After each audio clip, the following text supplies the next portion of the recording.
Thank you everyone. So I wanted to introduce to you once again Bertram Walker.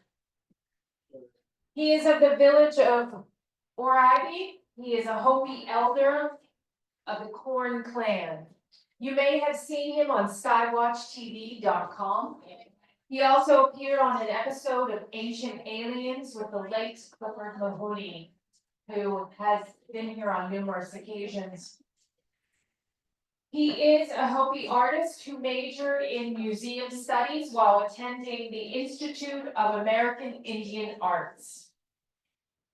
His art has been featured in the DC malls at the Smithsonian, and he is one of 2,000 top artists and designers of the 20th century. This gentleman has such wisdom to share. He's going to elaborate a little bit on what he spoke of yesterday and answering more of your questions and giving more clarity in detail on what all he discussed yesterday. So once again, Bertram Walker.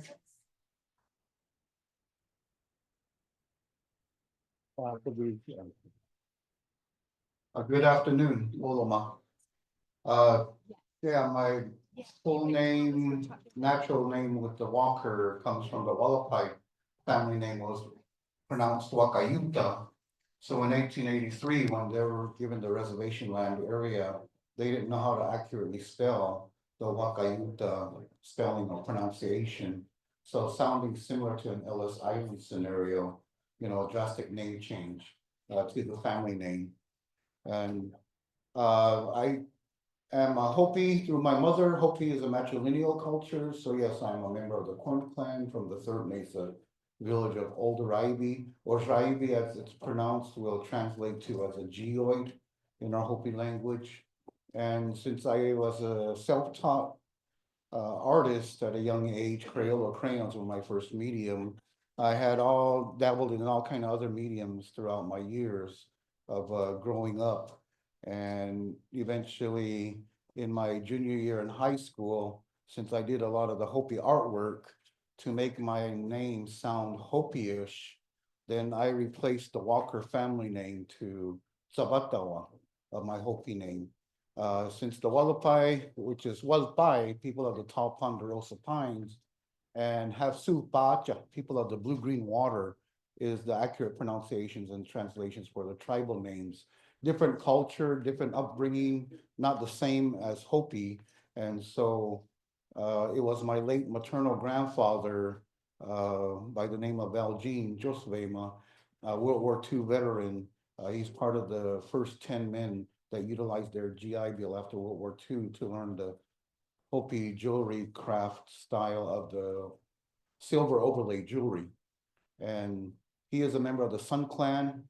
And my late maternal grandfather was the one that accepted me as like a son. He's definitely was my backbone and instilled me a lot of the common understandings of Hopi teachings. His sister became my paternal grandmother, and she was the one that gave me the Hopi name of Tsavadawa. Daawa in our language will translate to a short. Daawa is the father's son. So it interprets and translates for winter solstice, which is kind of fitting. I was actually born in the winter month of January. So that's what I utilize as my Hopi name of Tsavadawa. Also, what I've got to inform the individual that introduced me, I also was on that Decoded show in, I believe, 2010 or 2011, because there was that, which I referred to that, there was a false accusations that the Hopis, Tibetans, and the Mayans had that prediction that the world was going to end in 2012. Well, it was just the common understandings that, the Mayan calendar keepers, their calendar count was ending at that particular date, and a new counting system of their calendar was beginning the next morning. So I sort of clarified that information in front of that interview of the Decoded Show camera about that. But what I did share of a tidbit of one of the predictions that in Northeastern Arizona, where our present day villages are located at, they're on top of these mesas. And there is one of those predictions that one day the water will return. So the understandings of all the faults that are along the west coast, or the closest one would be in California, known as the San Andreas Fault. You know, there's definitely a lot of movement and earthquakes and aftershocks happening and occurring along the land now, that if all of the west coast does go down into the ocean water, that water will return into the area, and being situated on the higher elevations of mesas will be sort of saved from that ocean water to come into the area. So jokingly, I say that'll be that confirmation of that country song that is titled, you know, Oceanfront Property in Arizona. If that occurrence ever happens, but I'm just crossing my fingers it does not happen soon. Also, sharing that information with that Decoded Show interview, then the total change of the doom and gloom end of 2012 of the world became subject matter change to what would be all the outcomes of the natural catastrophes and that happening and occurring. So they went to the Seismographic Center there in California to learn and understand about that. Yes, definitely also having that interaction with the late elder of Clifford Mahooty. Zuni is part of the Pueblo culture people, which we are, Hopi is known as the very westernmost Pueblo cultures in Northeastern Arizona. But different languages, different societies and clans, but yes, there's certain commonalities of teachings, understandings, and histories that are found within the Pueblo culture people within Arizona and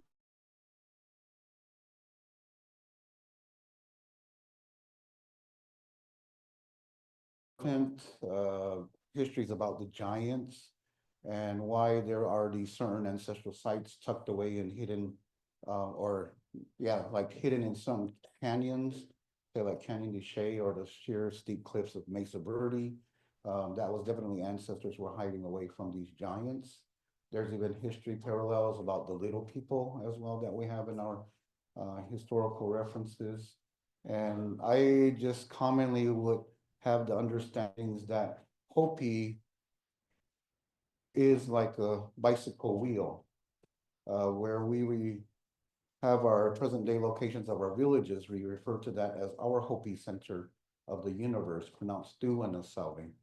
But all the migrations and travels in all the four directions had led the ancestors to meet and interact with other cultures, even with other parts of the world. When we reference to the water clan people, they did actually create reed boats to travel abroad on the oceans and the waters. And with that commonality of the symbol of the spiral, that was one of the symbols for the water clan people. When in that still calmness of the water, when you throw or cast that stone into it, you'll see the ripples that show up. And meeting with the Morai elder here, we actually refer to their people as the water warriors that are on the very, you know, as spherical of the earth, you know, they're on the bottom of the earth. And they're part of that along with South America, that we have the opposites of the seasons. As you know, now we're in our springtime. Now they're going to be in New Zealand and South America, you know, going into their fall time.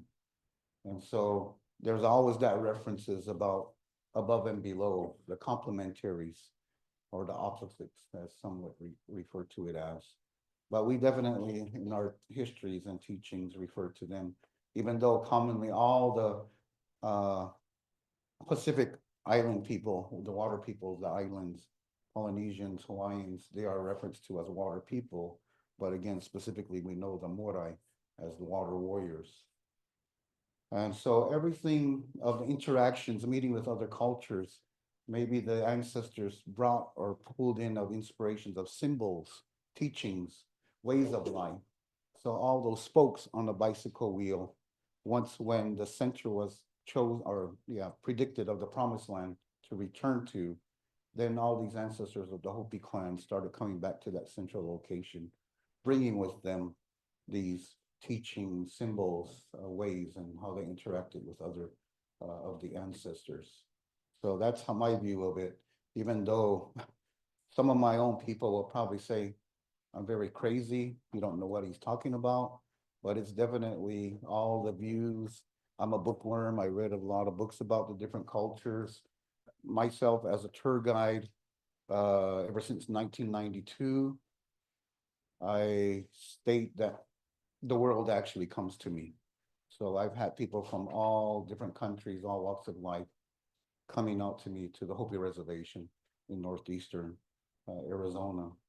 So yeah, definitely, again, I will elaborate a little bit more, give clarifications about uh, the presentations I showed yesterday. It's gonna be the same images, but I will definitely share more specific information because people were asking of the inquiries about specifics about that stone boulder of the prophecy rock or of other things of interest that they had. So that's what I'll be basing it on for this afternoon's presentation here. Okay. And so in our teachings with our oral histories, they give the statement that in the beginning, there was endless black space. There was the creator of Daawa. There was the female deity of spider grandmother and father son, Daawa. Gukem Sowat is the pronunciation for spider grandmother. And the keeper of elements of space, Sotukunang, was the one who stirred up his frictions of his power, and that spark was emitted. So as the astrophysicist description, Big Bang Theory, creation of the planet Earth, Mother Earth that we are residing on. Different symbols of how the ancestors looked with the naked eye because they didn't have the telescopes, they didn't have the gadgets that we modernly have now.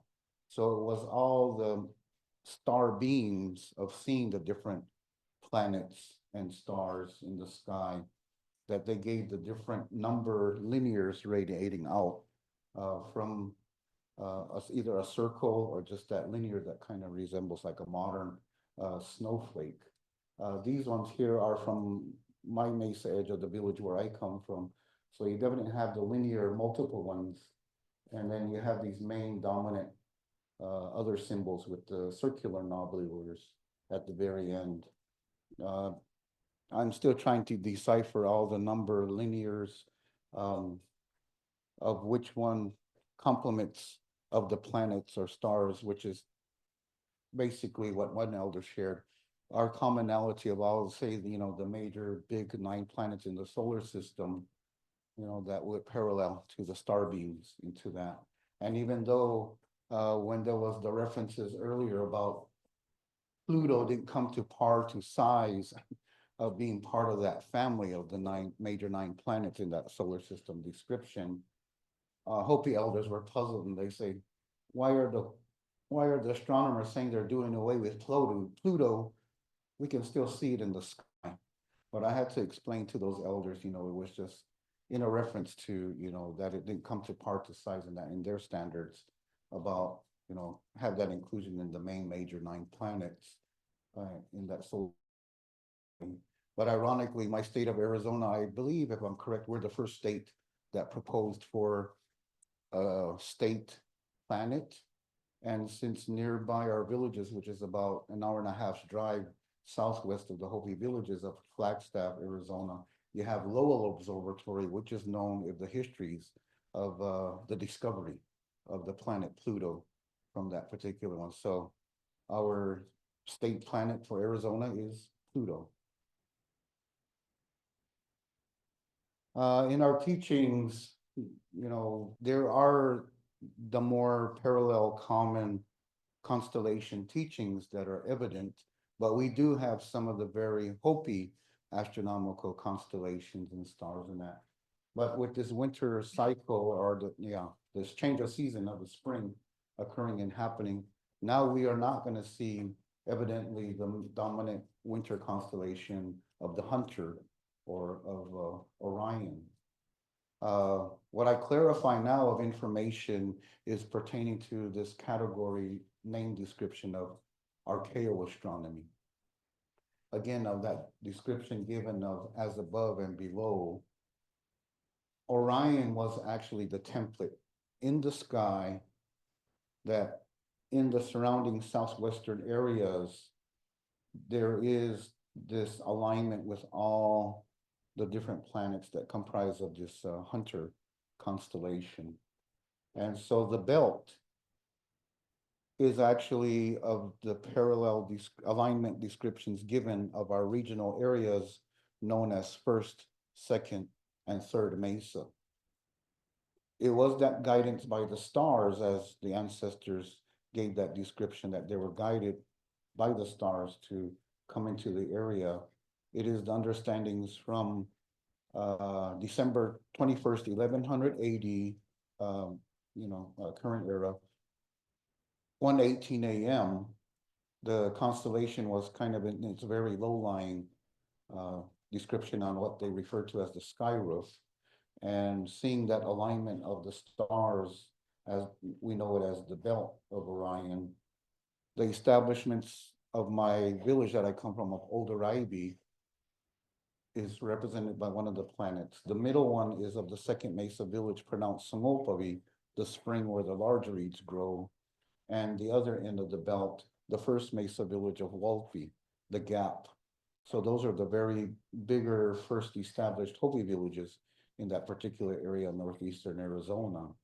Going back to that first image, 2024 years ago, which is commonly known as that Star of Bethlehem description and the Christmas time holiday, depending on which astrophysicist or astronomer that you talk to, it was either that binary star or the trinary that gave that vibrance and brilliance of starlight.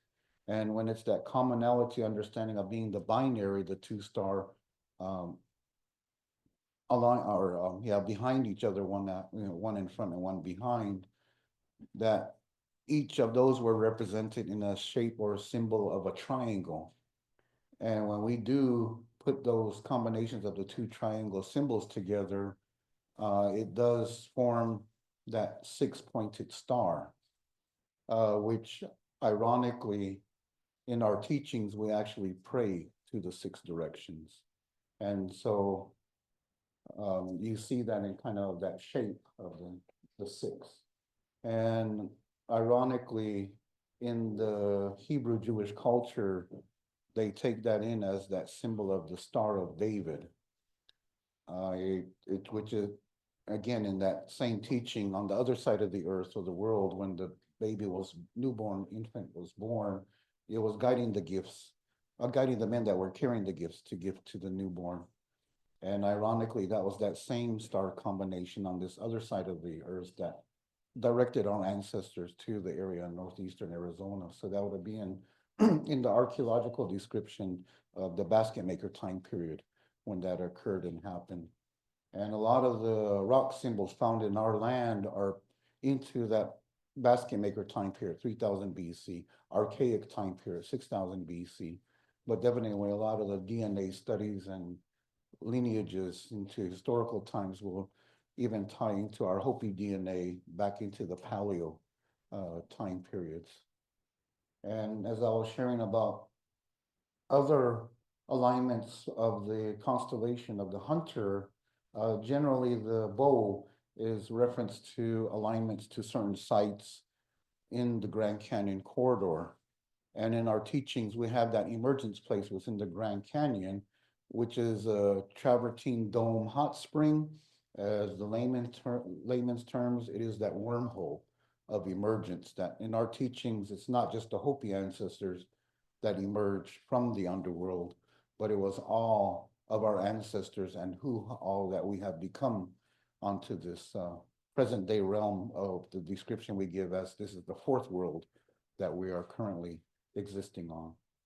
And then the shoulders of Bellatrix will be the site known as Wupatki National Monument. In our state of Arizona, they do utilize Hopi place names for these ancestral archaeological sites. So Wupatki will translate to as tall house when the ancestors started doing the stone masonry, multi-level architectures of the sandstone structures.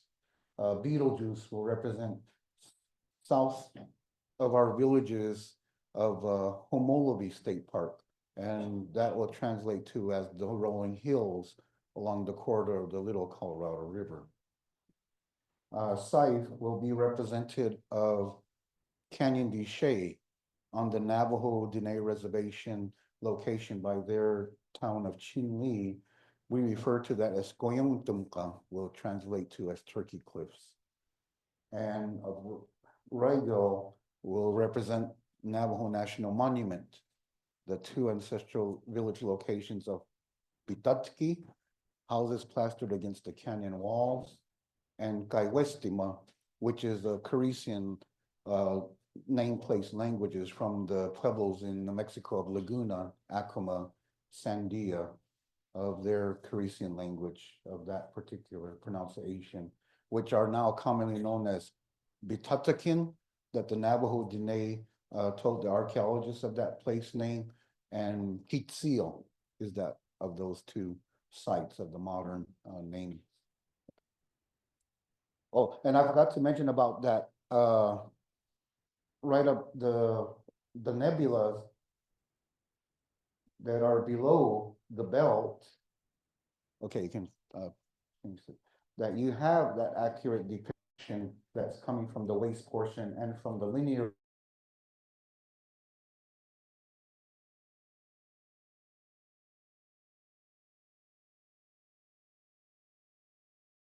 relates to as sun house. This concentration of these rock symbols of this area consists as much as 12 to 15,000 individual glyphs. And so this was kind of one of those inadvertent symbols that pertain to that particular constellation, which is commonly now known as the sword or saber of Orion. But from that nebula is that depiction of the smaller one coming from the larger waist portion of this flute player. And as well, when you do see kind of the photo images of nebulas or black holes, you also kind of see them in that movement of the swirling or the spiral as well. So that's another teaching of that symbol of the spiral, that it represents these nebulas or black holes that are within the sky. This image didn't fully show up on here, but it is of the four-pointed star as a shield symbol, and the circles in each of sort of like the quarters of the open space sections of this four-pointed star. Commonality of the four-pointed or the four linear star symbol will represent planet Venus. So it also has its complements or opposites during the different seasons. Early morning star or the evening star within the new moon cycles. And in our teachings, as it's the morning star, it is helping to pull up or rise the sun from the horizon from the east direction. And that symbol basically of like the hourglass shape or the double triangle, again, will just be of this main portion of the body of Orion. So when you see that in petroglyph symbols, the rock symbols, or it is a commonality found throughout different world cultures of that symbol as well. Again, you know, there's all this exact symbols and shapes that are found through all the different cultures around the world. And also we do have in our cultures certain individuals that are either the sun watchers that watch from the mesa tops, the villages of the landscape, the buttes and points that are found in the horizon. The understanding of movement of sun and moon is occurring and happening. And right now, you know, you see it at the same spot of sunrise and moonrise occurring and happening when they look towards the east, southeast directions from our villages. And then we do have the star watchers that watch the night sky at night as well too. But this one will be a depiction of right before the morning sunrise that there is the village crier. Just a parallel, like say they have the Boston town crier. They'll have that announcement, you know, of verbally announced throughout the village like a oral newspaper. Even when I was partook in a run into Mexico City, early in the morning, you also heard certain individuals making announcements in the Spanish language. I'm not fluent into that, but just to alert the people that I didn't know Spanish, I was all pronouncing the phrases to them, mi español poquito. And then they look at me all in wonderment, ¿qué? And then I'll say, mi norte indio, Arizona. Then they still look at me, ¿qué? What? Then I'll start speaking to them in English, and then they'll understand, yeah, I was telling the truth, and I only know just a little bit of Spanish. But it's just kind of an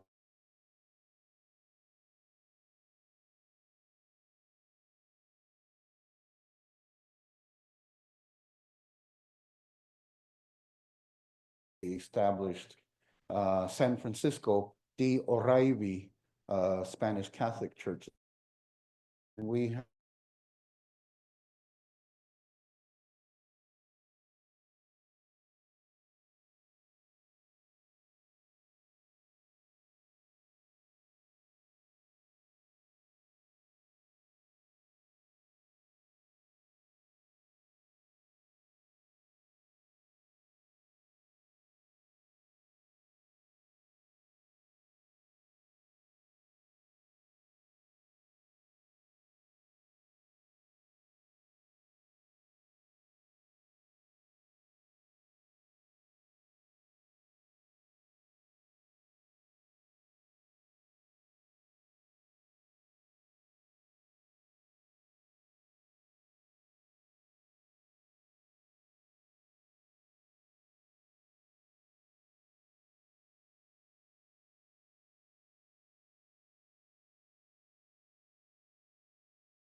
with that depiction on there.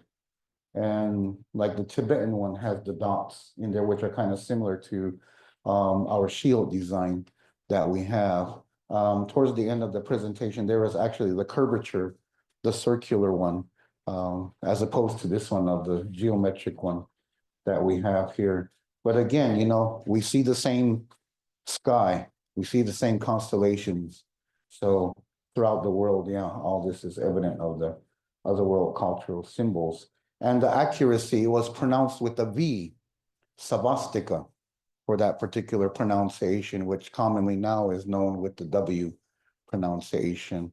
And again, as that description given of AH as Adolf Hitler, the history states he took it from China and put it more in that X form.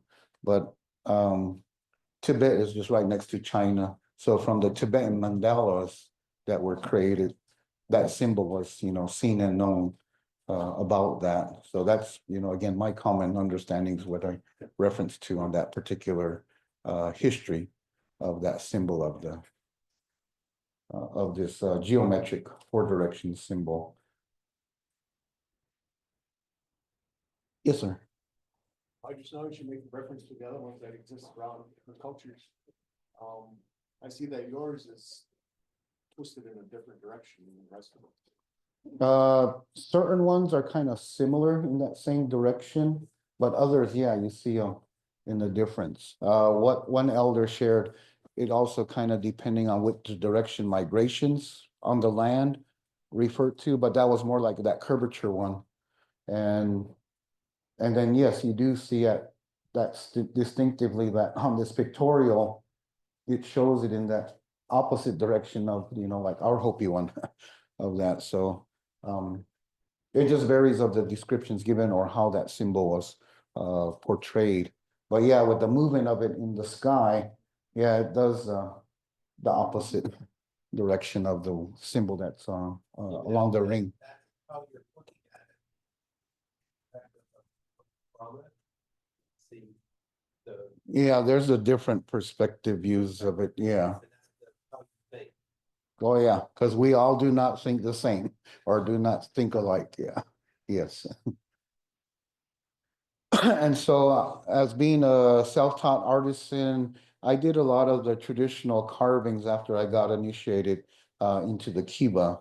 And so With my museum studies background, I was exposed to a lot of the museum collections of the dolls, the older traditional style dolls that were being created from our people prior to that realistic influence of carving the body anatomy very realistically in action poses and that. So when I did a paper in college of the comparisons of the traditional dolls to the modern contemporary counterparts, I came up with a term of jokingly referring to those contemporary ones as the proto Michelangelo action figures, because they were portraying the body and anatomy correct.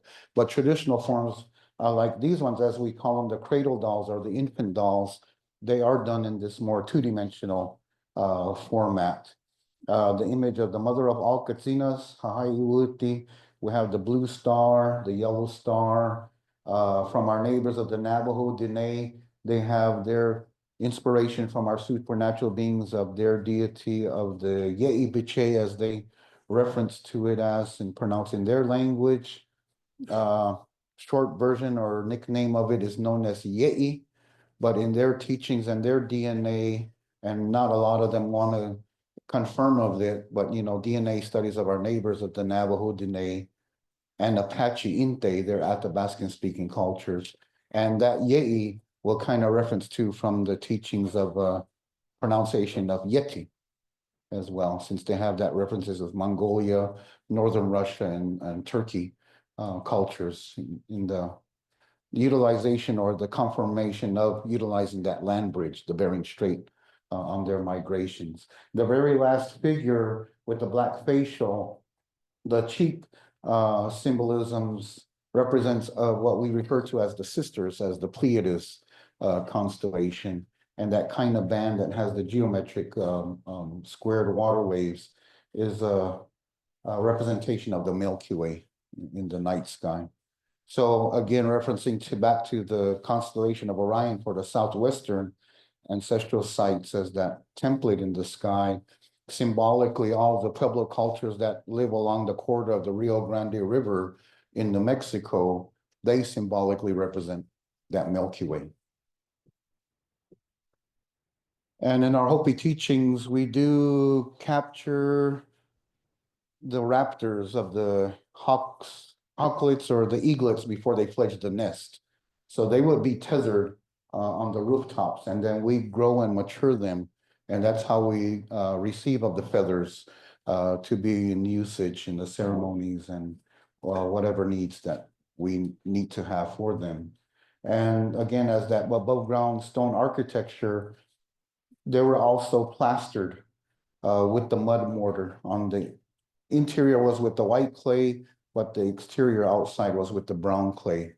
And that was that assumption by the Spanish description that we're building in adobe fashion. That is confirming of some of the pueblos in New Mexico, which again, the Spanish term of pueblo is village, that they did make some of the adobe clay bricks because they didn't have access to stone materials or sandstones.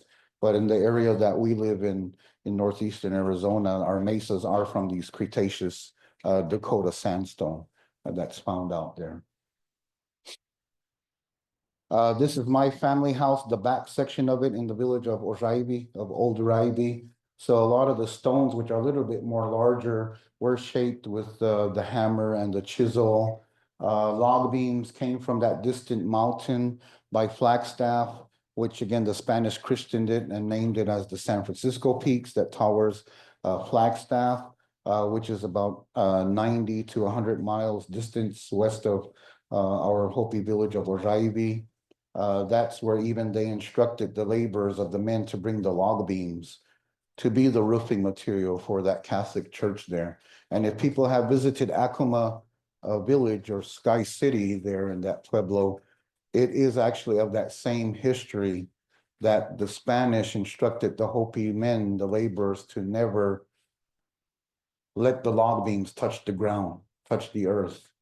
Even when they were to sleep and rest, they would all lay down one beside each other's, and they would keep that log beam, situated on their chest. If they did touch the ground with it or whatever, in their eyes, it felt it was a contamination to it. they would just instruct the men, go back to the mountain and get another log beam of that. And the main obstacle was trying to cross over that little Colorado River, which is like about 45, 50 miles west of our village of Oraibi. So yeah, the Spanish and how they treated the ancestors, that accumulated to that rebellion uprising against the Spanish, again known as the Pueblo Revolt.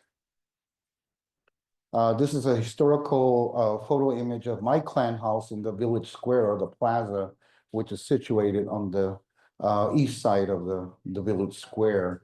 And it does not look like this at all. I wish I took an image of it of how it looks present day.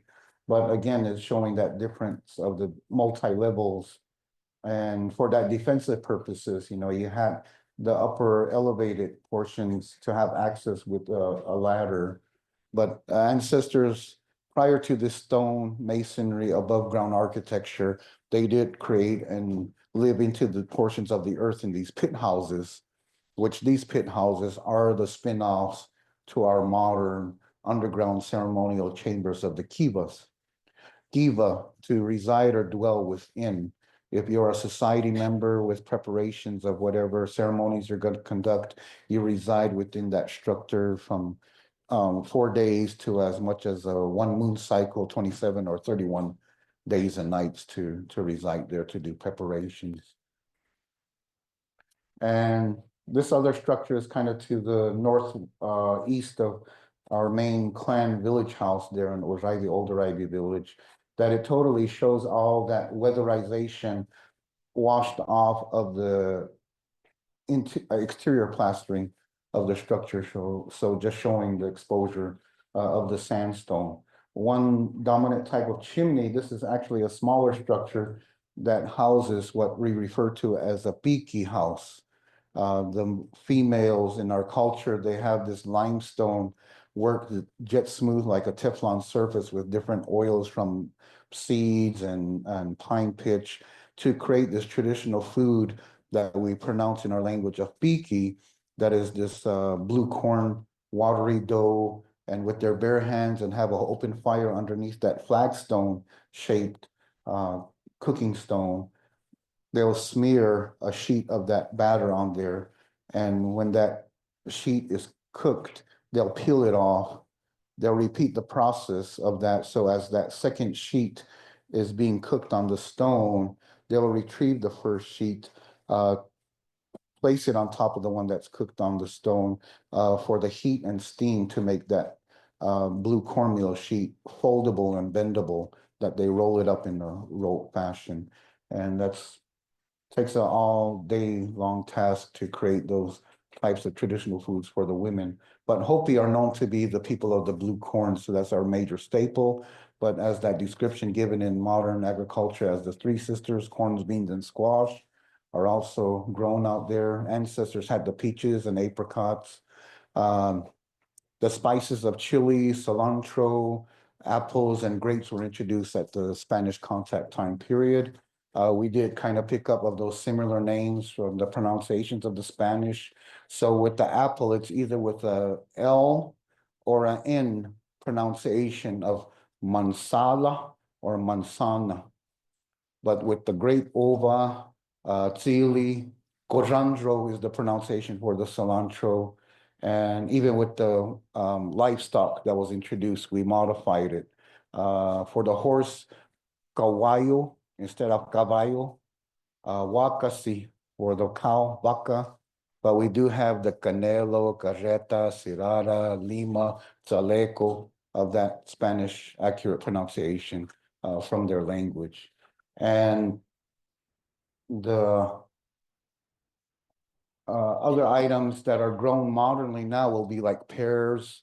Some families tried their hands with cherry trees, almonds, but it just varies from that introduction, say what we call the government contact. There were modern shade trees that were some families have for the summertime. And eventually in the 1920s or 30s, there were these non-Southwest species that were brought in from Russia that we now know it as the common tumbleweed, as the Russian thistle, Russian olive, and the tamarisk. that are found in these wetland areas, wash areas that are very invasive and overtake the southwestern native species throughout our area. And they still have these type of eradication projects still happening in the washes, wetland areas, the rivers, and even through the Colorado River, where also, again, if people visit the Grand Canyon, they'll see some of the exhibits and the publications giving reference to that. My ancestors from my village of Old Oraibi were the ones that guided Tobar, Dominguez Escalante expeditions to the Grand Canyon area, but they actually did not show them the foot trails that lead to the bottom of the canyon or to the rivers. So there were the Spanish term, again, of the christening of that water river that runs through the Grand Canyon corridor as the red water of Colorado, or Colorado pronunciation. Also, again, with our corn, the different colors, directional, cardinal directions are given. So even though, again, as I shared, where our major staple is the blue corn, we do have some that looks kind of almost very dark, burnt sienna color, or almost looking very black and purple, or even the lighter blue for our blue colors. But we do have the red, the white, the pink, the peppermint striped, the yellow, our Hopi sweet corn variant that we have. Also a South people culture into Mexico or Mexico, we do have that same purple type of pinto bean that the Raramuri that are commonly known as the Tarahumara, that they have that as well too. And we have other varieties of beans that ancestors brought in from the different, like from South America or parts of Mexico. And linguistically as well, we are following that family of the Uto, Aztec, and Shoshonean, which spans into like the Nahua, Nahudo, Huichol, Otome, cultured peoples there in Mexico, but even also expanding into the Incuits, the Inca that are down into South America as well. And a lot of the Hopi clan migration histories ties to these different locations where Lake Titicaca is known to be one of the place name visits of the Reed clan, which they, see that evidence of the reeds and studies and DNAs of the reed plants or reed shoots that are found in our Hopi lands, ironically, are the same exact genetics and DNAs of the reeds that are found there in Lake Titicaca. Even the Parrot clan that we have of Hopi, one of the elders in my village would always give the answer when questioned about the inquiries of where her clan came from. She would just blandly state, our people came from Rio, because there was a trade of these scarlet and military macaws coming from that particular area. But North American continent, Baja and Southern California had the short green black-billed parrot. So ancestors knew about the green color feathers, but by trade through that ancestral trader that's now known as a Southwestern icon of the pronunciation of Kokopili, the humpback flute player, is credited for all the different items that came from the South that we have in our culture. Spiny oyster shells were made into shell pendants. The jet, coral, mother of pearl, abalone, conical shells, the seashells, their conch shells were made into these shell beads that are in between the turquoise stones. Definitely trade was a network with the South to the North area. And talking about one of the ancestral sites in New Mexico known as Chaco Canyon, the accurate name would have been Chocolate Canyon, because the archaeologists found the brown residue on the bottom of pottery vessels, and analyzing that was evidence of cocoa, chocolate. So that was definitely a lot of those trade routes extending from South America, Mexico, straight upwards into that ancestral site of now known as Chaco Canyon. They found cocoa pots from Central America to share money for cacao. They're in the Chaco area, exactly. I mean, that's all the evidence of not just the cocoa, parrots, pottery vessels, textile weavings, seeds, again, being exchanged and brought in. said ball court. Oh, yeah, the one at by Waputki is kind of referenced to as being the evidence of a northernmost ball court away from Mexico and South America. Yeah. And sometimes when you do have the different plants of the corn, the pollinations of it will give it kind of some of these mixtures that you see with these other seed colors in there. So the pollination kind of helps out with that. But in our cultural teachings, certain of the seeds were desecrated. We're interacting with ceremonies that they are filled in baskets or whatever other items of containment of multi-mixtures of these seeds.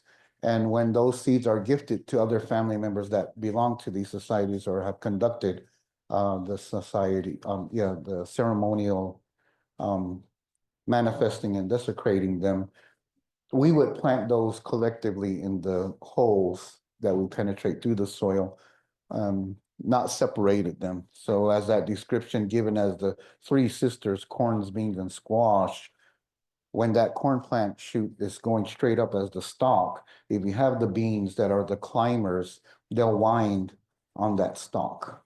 And then to have less weed production on the ground, the melons, the squashes, the pumpkin plants will cover that top layer of the soil, so there's no production of the weeds that will be around there.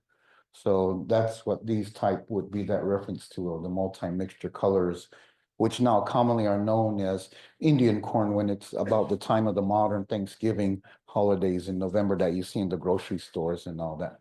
Yeah.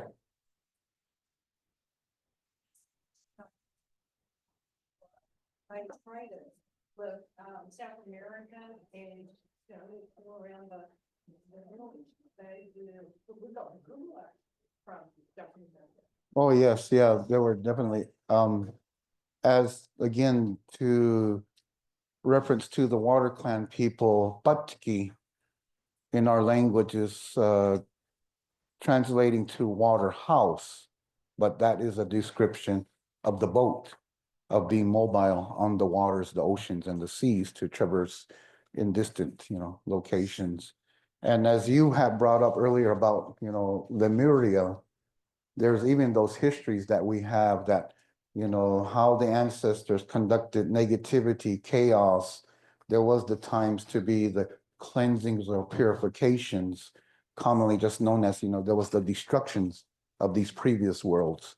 So of that teaching in that West Pacific Ocean area of Lemuria, or commonly people know it as land of Mu, MU, then you have also Atlantis history as well. So our references in those historical times, yes, they were flooded out, they were submerged, to not have that any evidence, not to see or, exist back into those same locations. But ironically, you hear that phrase, history repeats itself. We are currently at that present state of unbalance. No practice of respect anymore. I mean, there's just coming back to that again. But those were all the different teachings and understandings that you didn't want that evidence again. But you do have the diver explorers, you have explorers, probing into the earth, into the land. I mean, yes, there were even the evidence of volcanic tunnels or tubulars with those teachings, ancestors were residing in the interior of the earth to be saved from the, like we described in the first world, was all the volcanism that was occurring and happening. So the ant people instructed all living beings to be safe in the interior of the earth. And once then that all settled, then they gave the description of coming back out, emergence, but they were coming out into a new world as well. Okay. So commonality of a lot of the directions given of the cardinal directions, yellow will represent the north, Quinua. Blue would represent the west, Devila, for the oceans of the Pacific Ocean nearby our villages. Tatkia will be the south. Red for histories of certain clans have the red walled village, Palatquapi. with both either that description about the parrots, but red walled when there was the negative actions taken of human sacrifice being done. And that was the blood shed of the colors to give the red onto these walls or the temples of whatever place locations. And then to the east, for the rising of the sun, white, a hopa. But we include above Omi and below Atkami. So in our teachings, we actually pray to 6 directions, which again, talking earlier about the Jewish Hebrew culture, they also pray to the 6 directions, which is that evident of the Star of David symbol as well. Myself personally, I will count from this time forward 16 days to start planting my early items of the yellow corn or the Hopi sweet corn. And the material of the planting stick is of the greasewood plant or the shoot of it. Very thicker diameter. If I find a very straight linear one, I'll make new ones. And I had this one ever since when I was a teenager, 13 years old. And I definitely utilized this traditional planting stick on my early items. Present day to penetrate through the soil layer if it's hardened. Different clay soils are found through the land. The metal pipes are also created for that, for deeper penetration from maybe 9 inches to 13 or 15. I've read some descriptions like 15 to 18, but that'll be more deeper, and the germination and sprouting of the plants will actually not totally break through the soil, but our DNA genetics of our seeds, our ancestral family heirloom seeds that have been adaptable to the environment and place locations, arid harshness that we reside at. I am a member of the Corn Clan, so in our teachings, it's given that description that the female egg was allowed to grow, but the male was stopped in the growth. With that teaching, the female eggs are actually the corn kernels on the cob. And I still want to go as a bucket list to South America, even though people that have come from South America had gifted me Diocente, and they have maybe only consisting of 2 seedlings or as much as 8 on that tassel growing item. I jokingly state that my ancestors were these ancestral scientific GMO manipulators to create this modern size ear vegetable of corn that we have now and of this modern size that we have. In that agricultural description of the scientific studies, the female genetics were allowed of production, but the male genetic production was blocked. Male is represented by the tassel of the corn stalk. The pollinators, they pollinate with each other. So that is the true understanding of what part is the male and the ear of corn as the female. So that's why a lot of the cultures give a reference to the ear of corn or to the corn as corn maiden, corn mother, or mother corn, of the female connotations tied into it. This is just from last summer. We actually received extreme 3-digit temperatures all the way up into the middle of September. I jokingly state I would decorate my field with these streamers, poles, flags, scarecrows, or even wrap it around with some of my t-shirts I'm not wearing or other clothing to wrap around the ears of corn. And we grow them in rows. Paces are usually 3 or 4 steps in between the rows and in between the bunches of the corn plants. Normally, I would just grab and look at some of the seeds and just deposit it, maybe numbering randomly from 9 to 11 seeds. Yes, you are wanting to do the subsistence farming to feed your family, but you're going to think of the other living beings, the worms, the caterpillars, the insects, the rodents that are coming out of hibernation. So even though PETA would not like this, but I get poison bait and break those into chunks and go around the perimeter of the fields and start putting and depositing that rat bait poison into those holes, the burrows of where they're hibernating at. Because they're gonna be hungry and they're gonna feed on, the young plants that shoot out from the ground. So depositing that collective of 9 to 12, 15 seeds, you're gonna lose maybe 1, 2 to the caterpillars, the earthworm, cutworms, to some of the rodents that come out, and whatever is left is gonna be, you're gonna be tending to and watching over. I feel and understand, as being the farmer, as being the individual to tend to your plants, inadvertently is teaching you of fatherhood. They're coming out, they're younglings, they're like the babies, they're the infants, so you're watching and tending them, they're protecting them. As they start growing a little bit more, the leaves are more longer. When the wind or breezes come in, they want your attention. Maybe they'll start standing straight up when they see or hear your vehicle coming up. Father's coming. They'll start waving. They want the attention. Come to me. Oh, I'm over here. So you start tending to them, watching over them, looking at them. You are talking to them. And with that scientific understandings, that music encourages growth. You are singing out there, you're chanting. Different variations of teachings, but again, it's very parallel and similar. We do have songs and prayers for the seeds. We do have corn songs. You're singing and chanting out there. You're one with them, or you're the father of them. It's just the same teaching, like, your interaction with water, how your energy is, how your demeanor is, how your emotions are, your feelings. That water can feel it. The babies, the plants, they can feel it too. So that's my understanding of it. Then when they produce their own children, the ears of corn, you're protecting them more. And then when the tassels and the pollination occurs and happens, yep, it's all that understanding.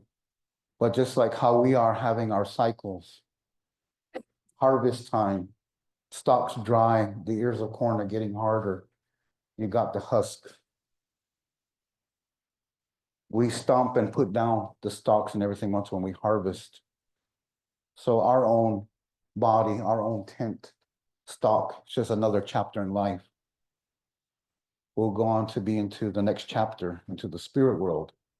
But also in our teachings, when we do pass on, we do become of the clouds, the water people, the cloud people.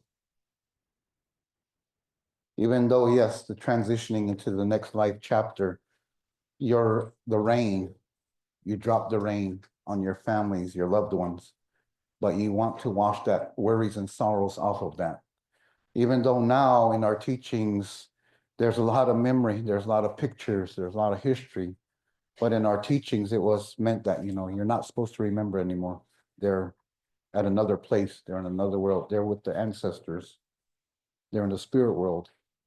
But nowadays it's so hard, yes, I still have picture images of my grandparents, other relatives. This is my first time here. But last year I was supposed to have come in April. But I did lose my oldest daughter on April 2nd. And that's what had led to not come out, because it was just right 3 days before to fly out and to come out here last year.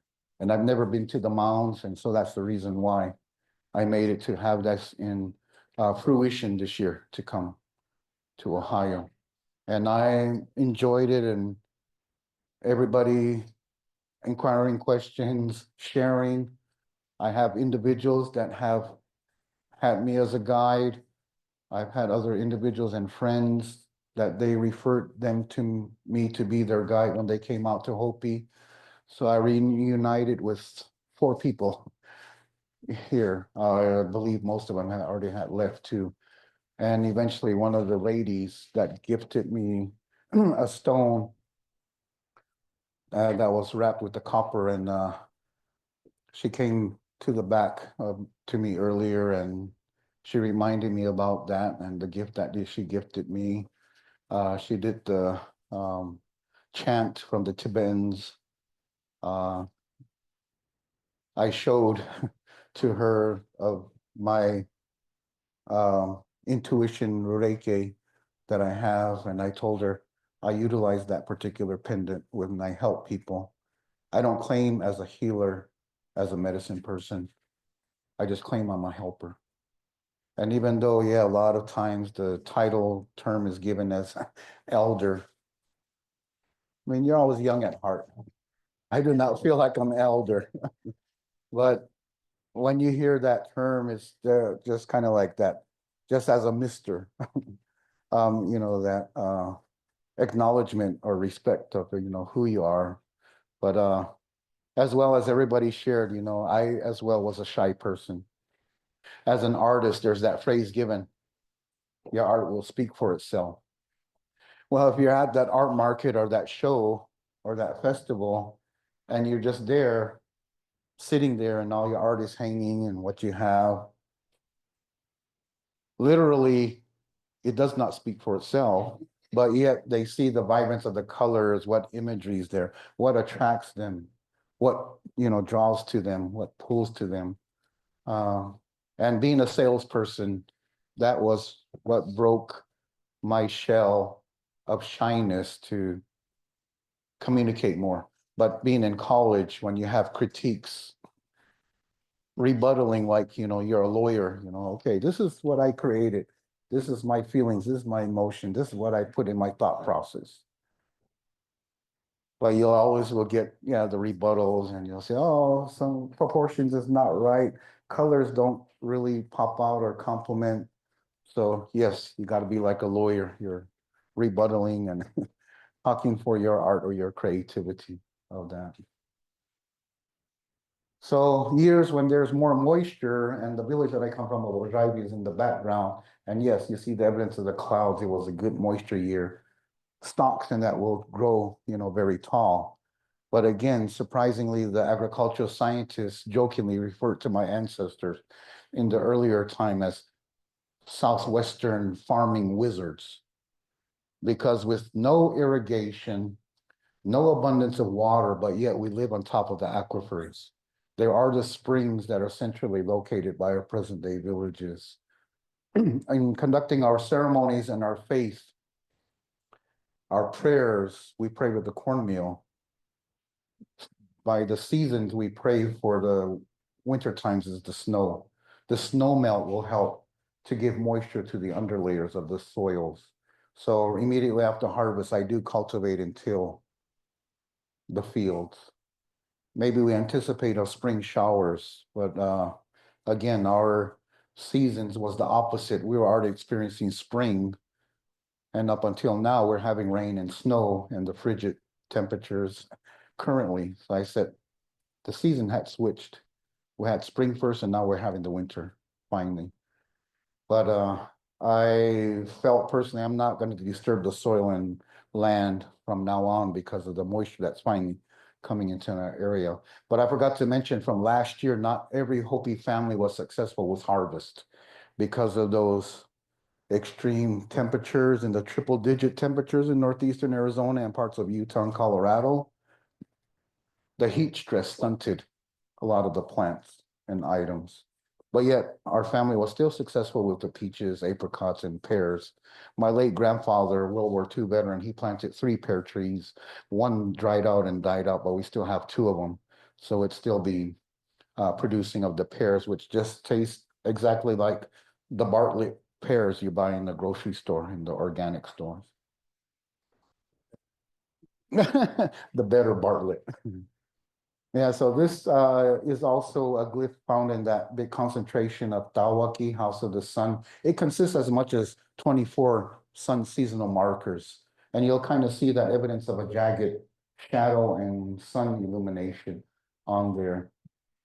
As I was mentioning about the references to the 4 worlds in our teachings, that will be symbolic for the concentric circle that we have, that the dot in the middle represents the first world. The outer 3 rings, the second, third, and this present realm of the 4th world. So again, as I shared earlier, all the volcanism, the cleansing and purification of fire was that description given for the first world: destruction, purification, cleansing.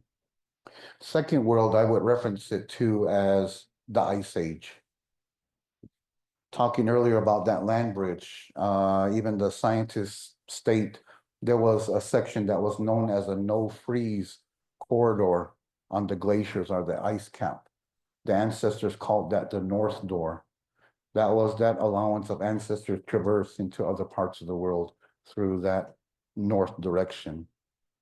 And then the commonality, as we have the ice in our teas and the cups, ice melts to water.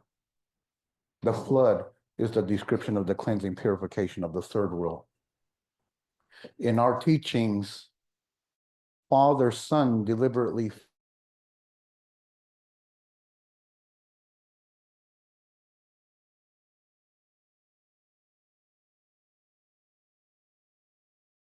capped the glaciers to the north, so his path went northward.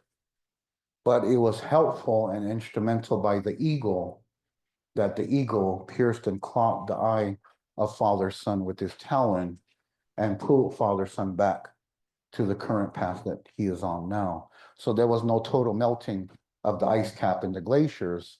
But again, as our Morai elder had shared about the evidence of the seas, the oceans are rising, climate change, global warming, glaciers are melting at a fast pace.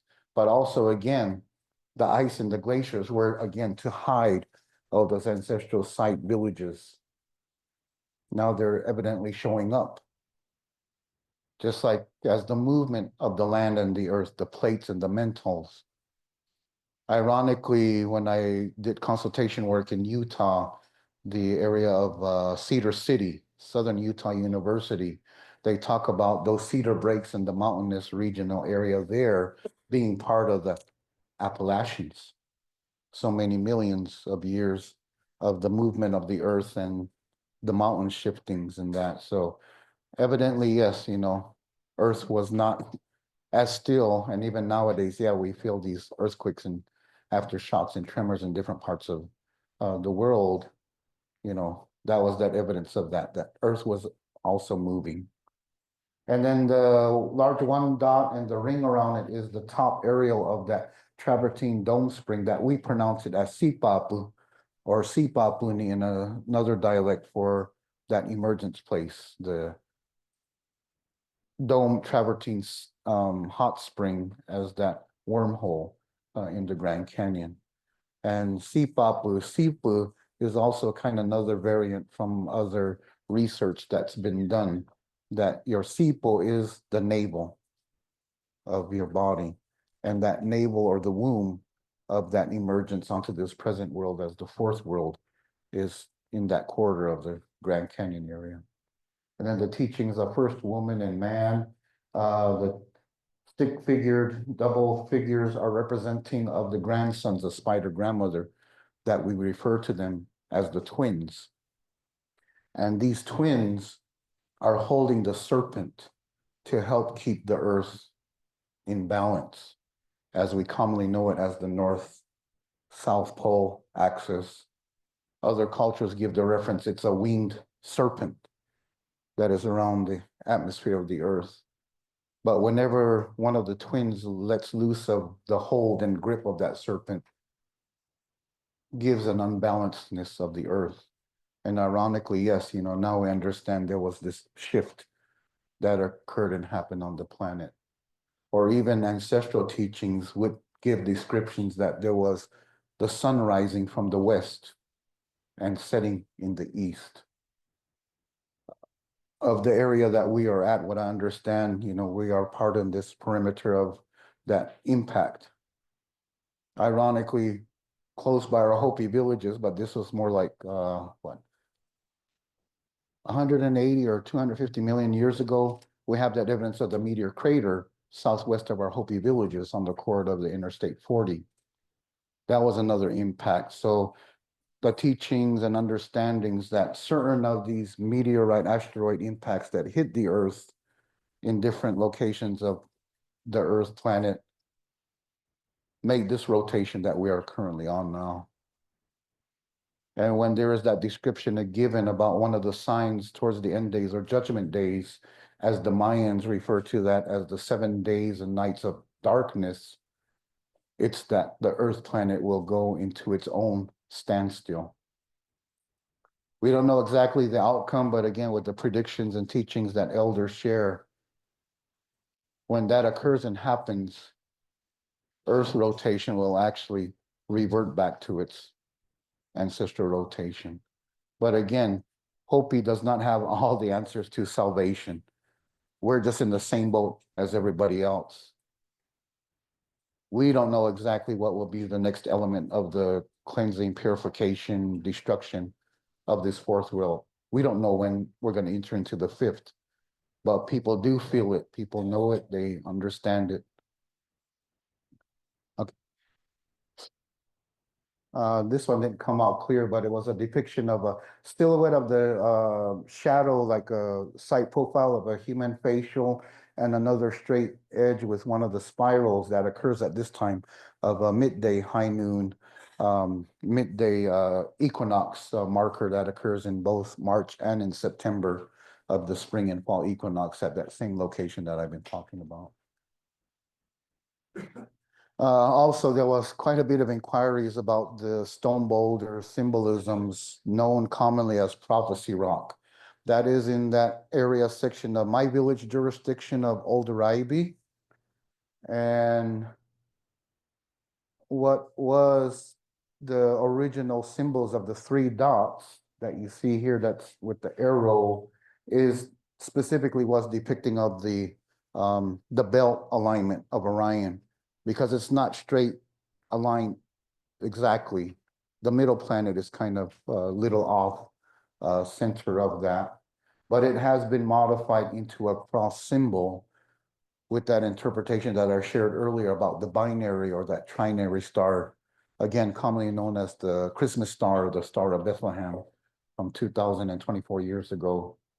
But the figure that's down here on the bottom, we refer to that ancestor as Maasa. And Maasa was just a regular common Joe in the first world that knew how to create the element of fire.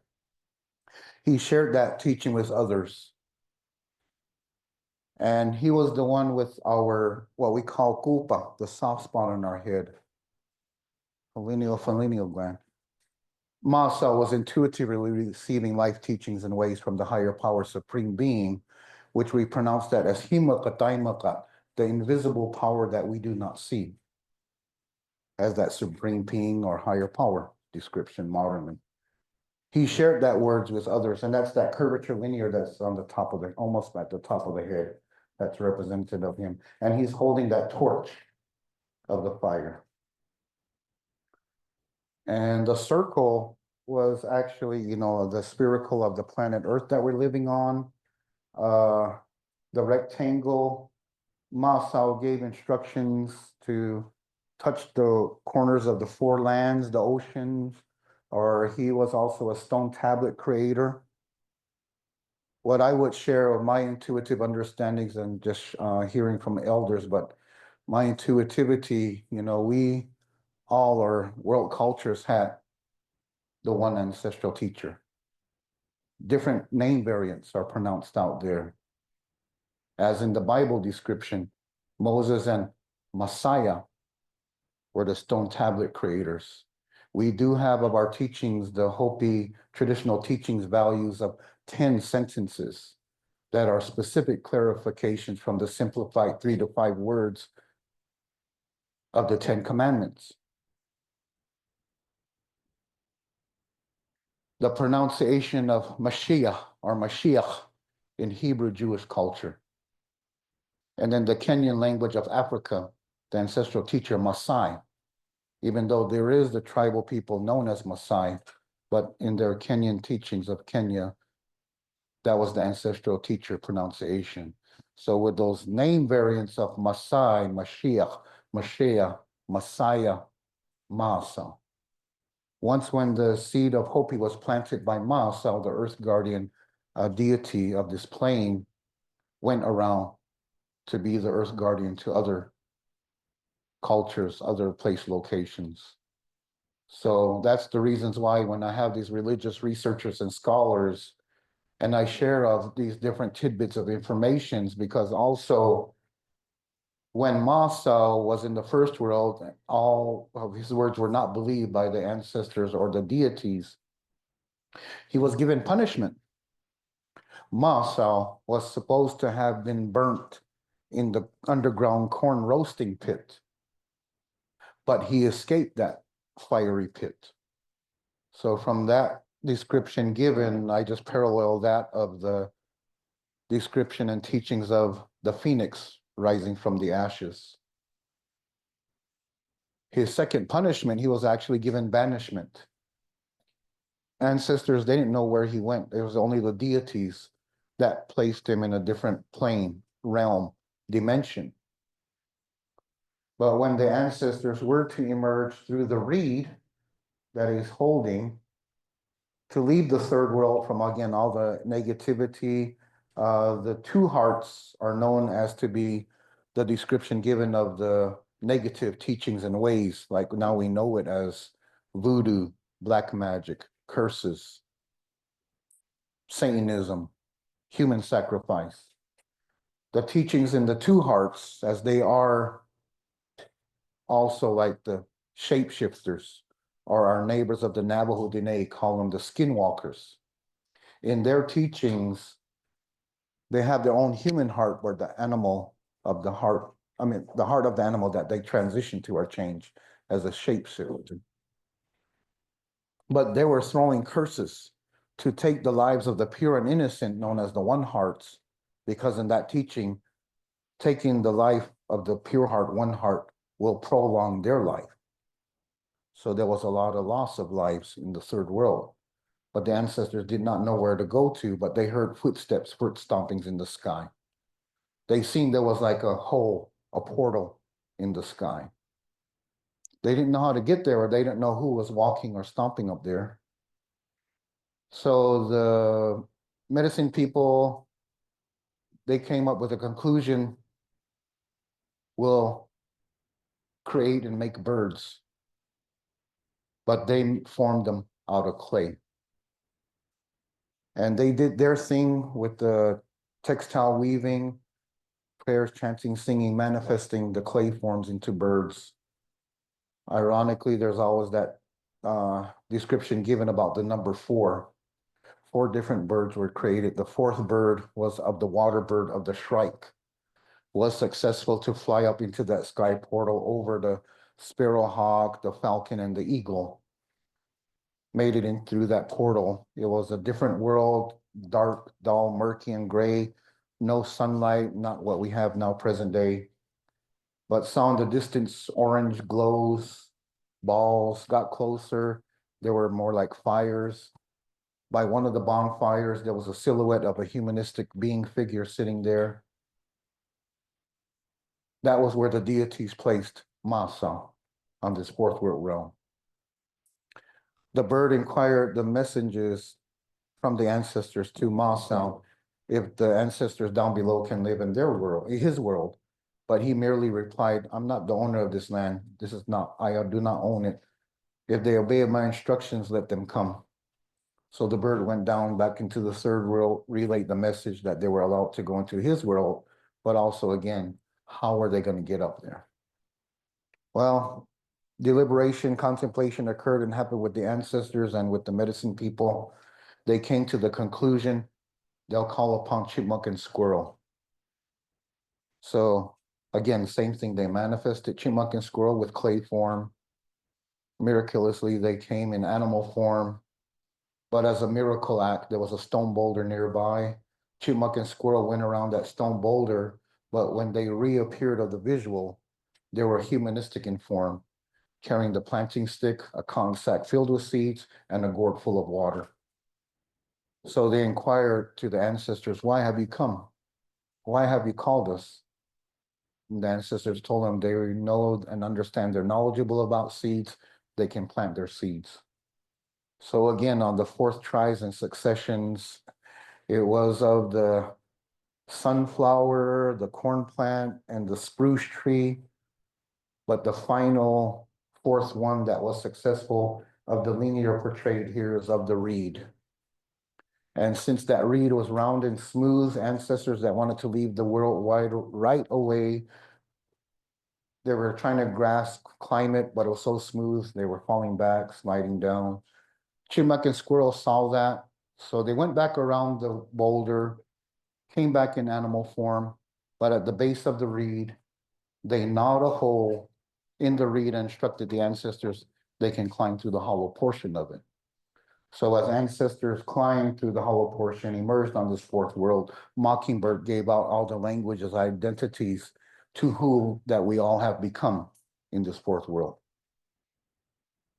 And once when they realized there was the first two-heart individual that made it to the fourth world surface, Spider Grandmother instructed her grandsons to grab him, throw him back down into the portal back to the third world. But this ancestor cried and pleaded for his life, cried like a baby. Compassion was shown. They allowed that individual to stay.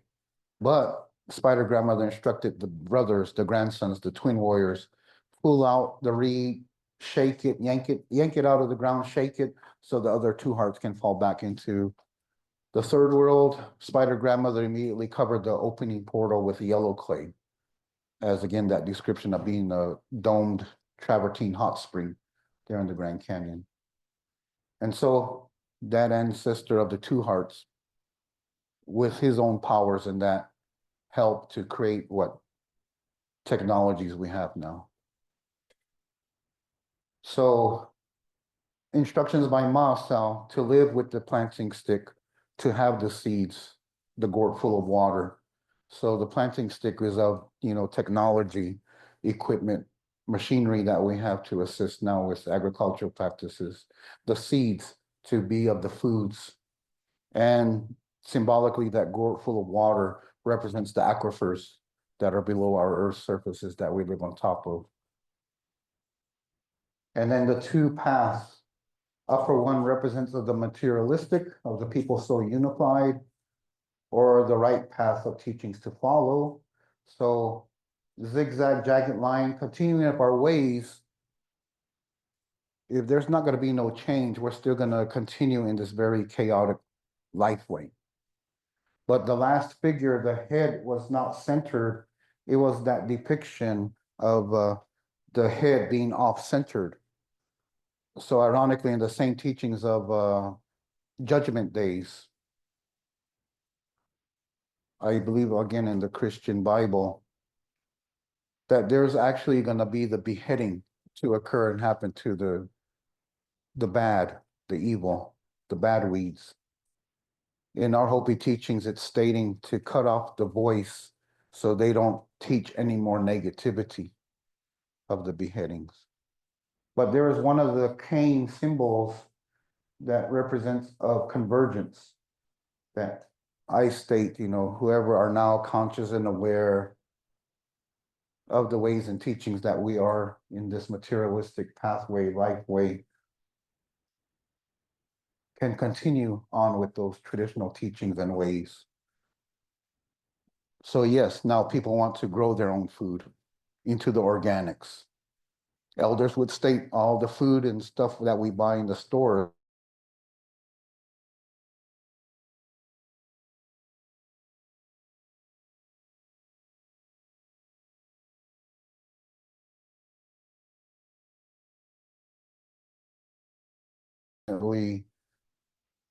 people, just like in the ancestors in the second world, every ancestor had healing energy or healing power. There were inventors, there were artisans. In that second world, they would traverse on what they call the flying shields, which will be the parallel to, spacecraft, time travel, portals, black holes. They boast of who was the mightiest, who was the greatest inventor, who was the best artist. That led to the chaotic ways of having warfare, conflicts, and that's why that world had to end. So at this time of unbalance, weather patterns drastically change and all that, if we follow the right individual, that'll lead us into the fifth world. But if we still continue saying that materialistic, the jagged ways, chaotic ways, again, that'll be that continuance of living in this chaotic state. Or if we will follow the right path and follow the natural law of order, we just got to take whatever is, to come to us in cleansing or purification. But again, just like in the different religion descriptions, there is going to be judgment. The good and the bad are going to be judged. They're going to be set aside. So that'll be that parallel. So Patsino Boti, life path or life plan teachings is more the accurate description given to that prophecy rock term description of that stone boulder that's nearby my village. And this is that actual stone boulder that I took a picture image of, but both the village board and the traditional leadership has this closed off access for visitation now because of the different vandalisms that were occurring and happening on the stone boulder. But this opens up your crown chakra here. One of the very deepest chakra vortexes found within our land, within a 150-mile radius from this particular stone boulder to other areas. Again, as it was shared earlier about, there are the ley lines, the grid lines. Ancestors pinpointed and found these locations to create and build these ancestral sites, the mounds that's here. They felt the energy. They felt things. It was not just because, there was the nice mountain nearby Wupatki or the canyons in Navajo National Monument, Mesa Verde or Chaco Canyon area. The mountains, yes, there's even different, not straight square grid lines, ley lines. There's even the world type of vortex ones, which are wavy, but the wavy line segments that intersect and cross together, like commonly what I know is, one of them is the very strong one of Mount Shasta. So there is those opposites of not just straight grids, ley lines, there's the wavy intersections found throughout the world as those world vortex locations too. So that's why there's a lot of pilgrimage going to Mount Shasta. But definitely ancestors were in tune and felt of these, yes.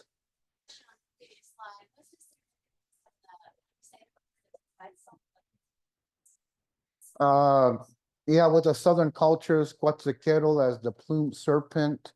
Another Mayan pronunciation is Kukulclang, which actually almost sounds similar to our Hopi pronunciation of the water serpent as Balalakang, Kukulclang. But Quetzalcoatl is that more commonly known out there as the plumed serpent. In our teachings, where the springs are located, what is known to where the water serpents dwell, the men in these men's societies create prayer feathers, leave these offerings there, and that water serpent will collect of the offerings gifted to the serpent, and he will adorn himself with the feathers to have that type of plumage at winter solstice time to be given that description as a plumed serpent.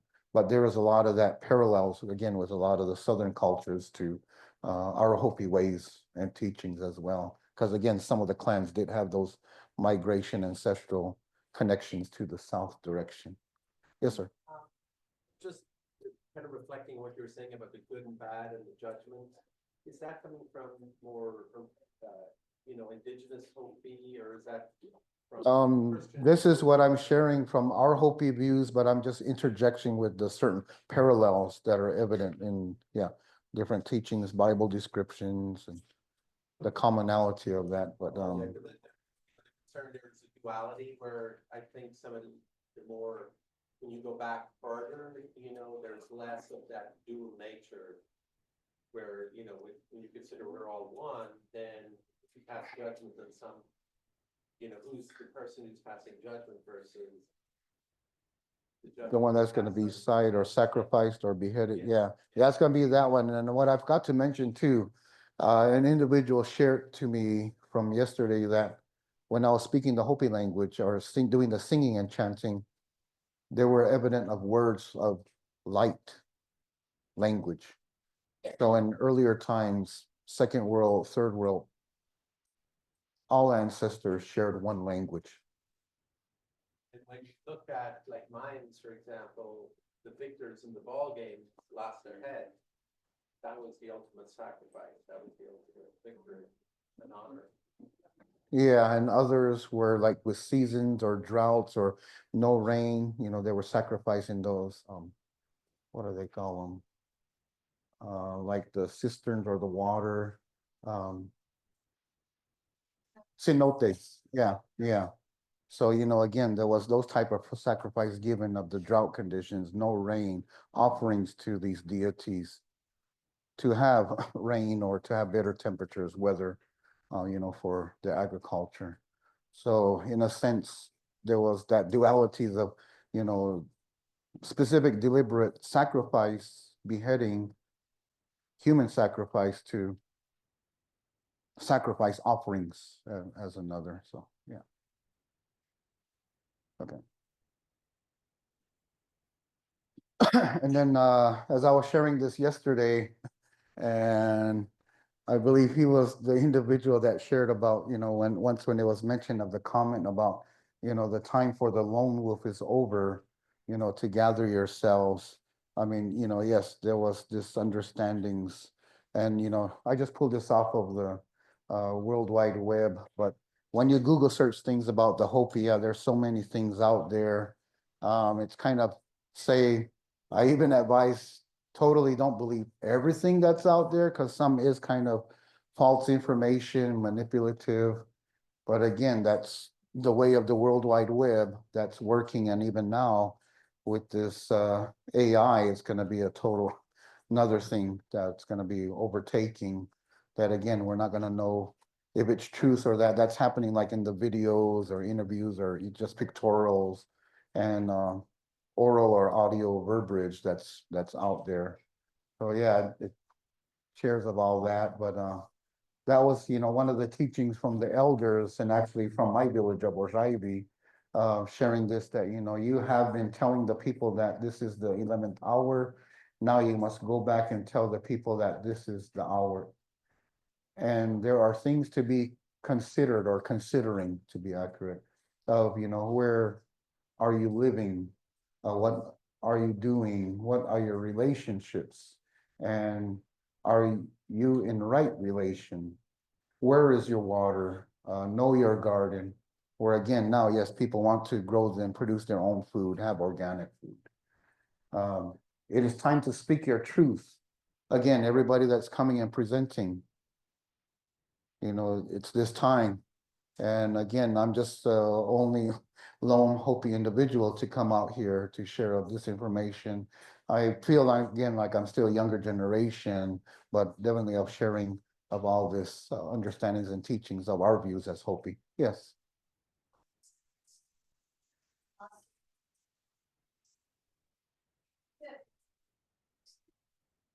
Well, in the teachings and instructed by that ancestor, Masao, he already gave that predictions there will be fulfillment of 7. Sometimes you see in the different studies about 7 world realms, planes, dimensions. Others might go into that number 9 as well too. So, it just varies from the different cultures, teachings, and ways. But for our Hopi teaching specifically, it was that prediction given of 7 world dimension realms that we would still be fulfilling. And so stating that we're in the 4th, again, what I shared yesterday, us Hopis don't know exactly what the element cleansing, purification, destruction is to be at the end of this 4th cycle to go into the 5th.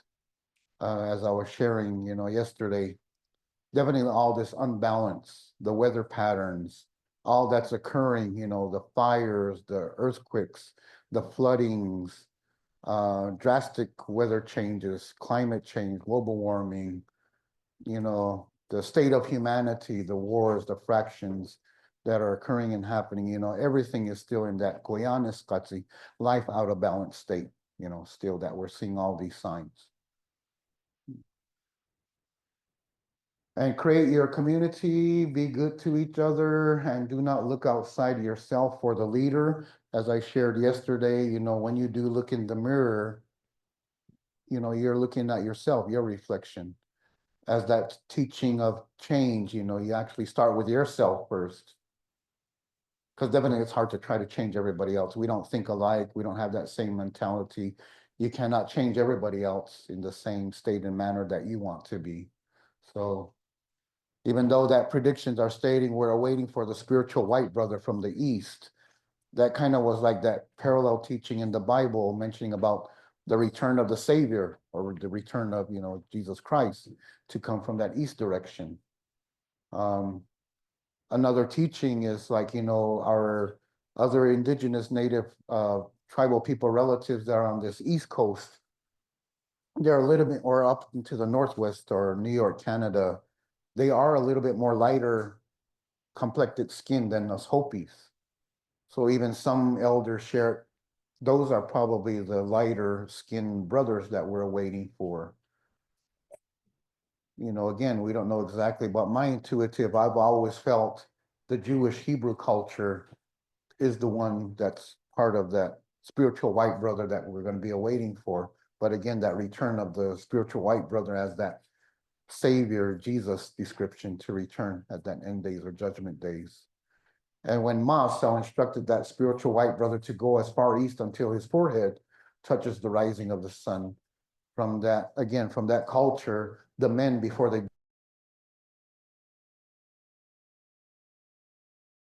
that they place on their forehead. Tafura or fatura is that pronunciation, but that's that action of putting that coin medallion symbol on their forehead and then do their head binding covers. And so again, that was just kind of that confirmation of following that instructions from the ancestor Masel to follow through with that. I think it's Fatura or Tafura. I'm not too sure of that pronunciation, but I got to go back to my Jewish Hebrew relatives to get the accurate one from that. Because even ironically, when my Hopi name pronounced of Tsavadawa as a nickname is literally short as that first part, Tsava, when you put that silent H push at the end of Tsava, in Hebrew Jewish language, that is a slow female turtle. Yashura, yeah, for the. Because there was no J letter before 1524. Okay, so. 500 years old. And even just like in that teachings, you know, like, you know, I'm an avid reggae fan. They talk about, you know, the spirit world being Zion, but the Hebrew Jewish accurate pronunciation is with that TS sound, like my Hopi name. Zion is that accuracy instead of the Z letter of Zion. But yeah, Hopi location, Hopi reservation land in Northeastern Arizona is the reggae capital of Arizona. But I have that favoritism to the reggae through my other lineage of being Hualapai and Havasupai. And the Marleys did visit Havasupai village in the 80s down there in the Grand Canyon, which is documented in one of the autobiographies about Marley as well too.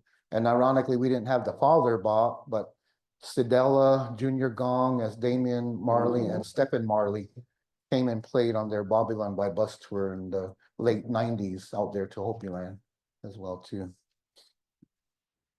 So some teachings and different descriptions are given in, you know, what the Rastafarians follow of the King James version of, you know, the Bible, or their King James version teachings of their book. Yeah, so then he clasped his hands together, smiled, and said, "This could be a good time. There is a river flowing now very fast.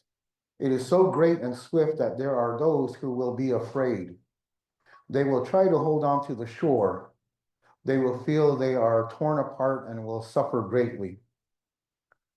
Know the river has its destination. The elders say we must let go of the shore, push off into the middle of the river, keep our eyes open and our heads above water. And I say, see who is in there with you and celebrate. At this time in history, we are to take nothing personally, least of ourselves. For the moment that we do, our spiritual growth and journey will come to a halt. The time for the lone wolf is over. Gather yourselves, banish the world struggle from your attitude and your vocabulary. All that we do now must be done in a sacred manner and in celebration. We are the ones we've been waiting for.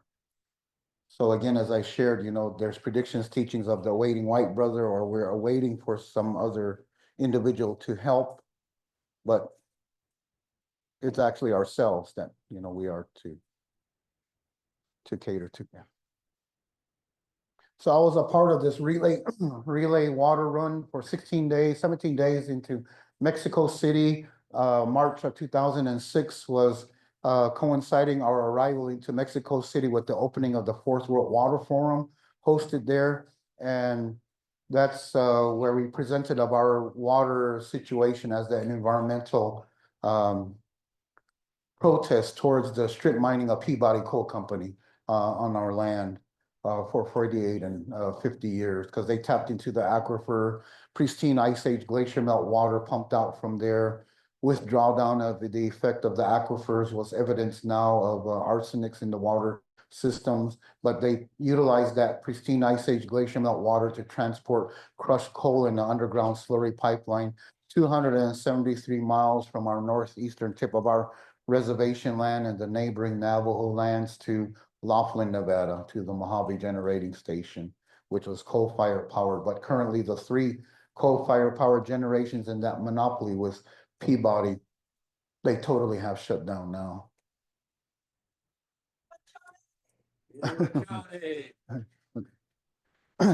And coinciding with that run, my late grandfather shared this teaching about the prediction of the eagle and the condor. And that teaching was definitely the understandings that the eagle represented our native nations here in the North American continent and Canada, and the condor represented the South America and Mexico. So all along the way, sharing of this teaching and understandings about the eagle and condor, specifically, there was the symbol of the calendar of during February 1998, where my village had the bean dance ceremony, and that's the one that complements the pronunciation of Puamuia as the purification moon, that was conducted at that particular time, but that was that beginnings of a full understanding of that prediction that one day the eagle and the condor will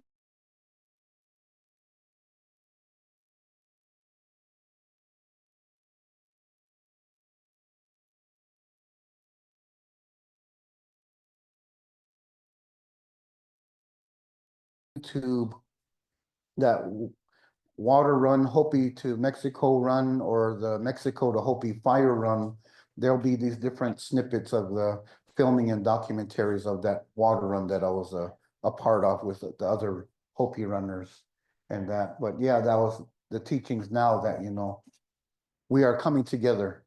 But I would say all the native cultures, all races of the people, we are all coming together. We are all reuniting. We're uniting as one of all this uncertainty and unbalance and change that's occurring and happening at this time.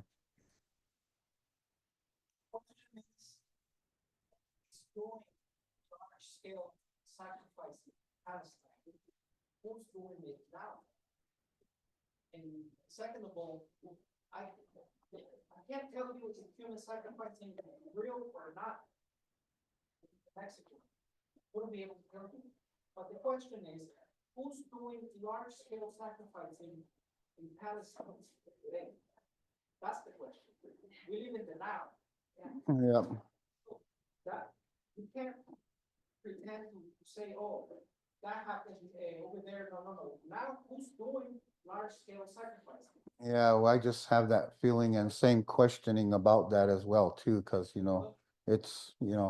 it's a very unsettlement of what's occurring of that. And that's that evidence again with all the conflicts, all the wars that are happening.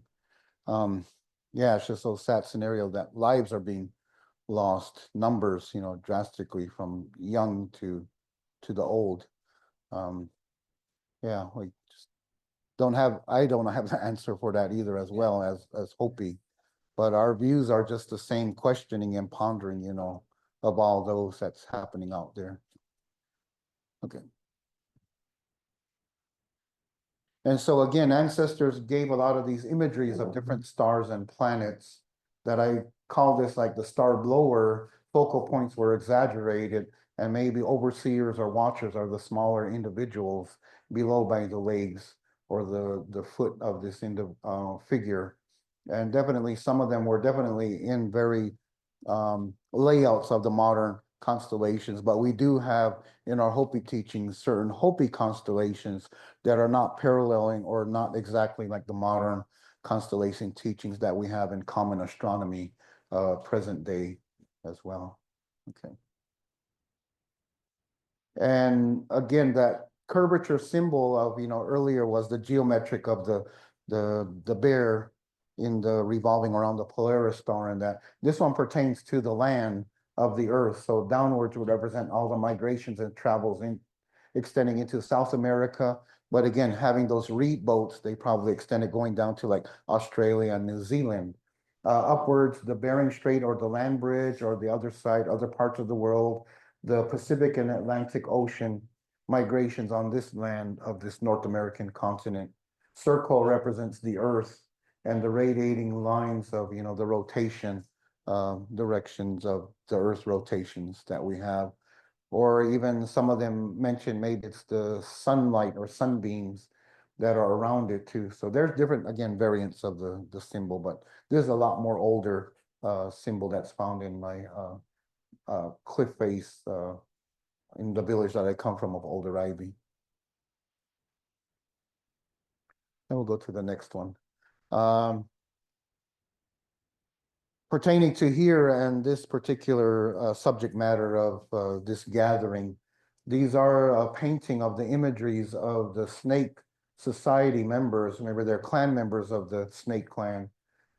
And you have the other counterparts of singers or chanters that are lined up that have that zigzag symbol on their body pigmentation. But personal friends that I have of the Snake Clan or belong to the society, I jokingly call them the snake charmers, because they're the ones that know how to talk, interact, keep those menacing, striking rattlesnakes, diamondbacks, sand rattlers to not be menacing and striking when they're doing or performing their ceremonies. And at the conclusion of that, they are released to go back into the earth, carry the prayers and messages, how they were interacted, how they were treated during the duration of the ceremony. So this is again just a painting pictorial of the imageries of that. But you could see, like, again, talking earlier about 1111, you have the parallel line symbols that you see on their kilts. And in their teachings, they do give a reference to the blue rattlesnake and the yellow rattlesnake when the ancestors were traversing to claim the land base going towards this ocean of the Atlantic Ocean, this eastward one. Tokzi is that pronunciation for the serpent that is in this east direction here. Okay, then. Oh, I remember in the, like 100 years ago, the pictures of the snake dancers, they'd have it in the mouth, a live snake. Do It's still- clans still do that? They still do that. That's how you have it in the painting of still carrying it in the mouth. And yeah, it's not so clear, but you do see the different images of the snakes. And yeah, Okay. on those historical photographs, you accurately see them carrying them, in their mouths. It's still being done that way as well. Okay, the next image.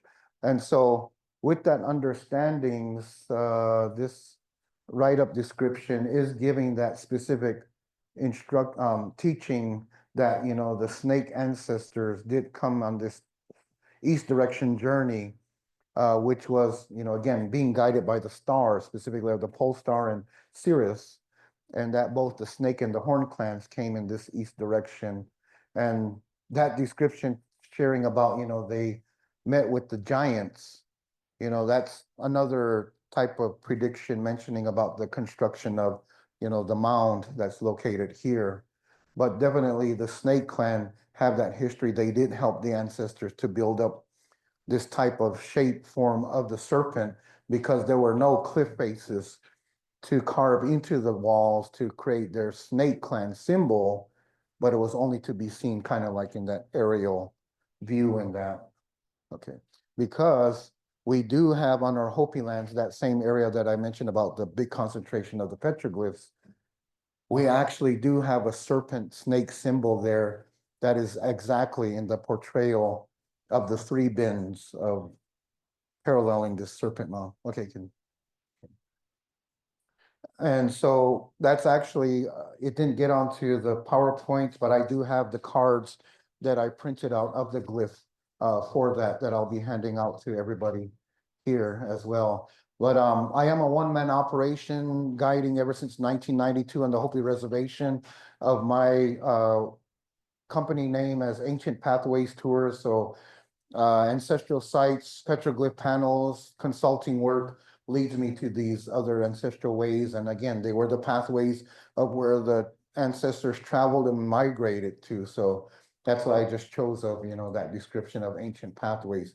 We are still following and treading and are in the same areas of where the ancestors were thousands of years ago, 10,000 years, so many of the histories that are out there, but also with that understanding of this particular area, some of the histories mentions and what I commonly know, certain constellations, symbols that are being imposed that aligned with the serpent are out there. But again, with that confirmation of the glyph found in Hopi that is laid out in the exact three bins of the Serpent Mound out here is their confirmation of their histories, that they came out to the east, helped the ancestors make this particular mound in that shape and form of the serpent, because more commonality of the southwestern panels of these petroglyphs or pictographs, they are either wavy lines of horizontal or vertical, but just this one that's documented in the cliff faces in Hopi is the exact history of that snake clan. So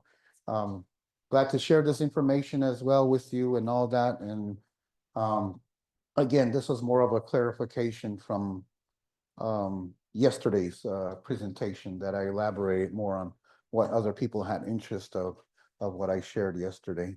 So is that it? Time up? Wow.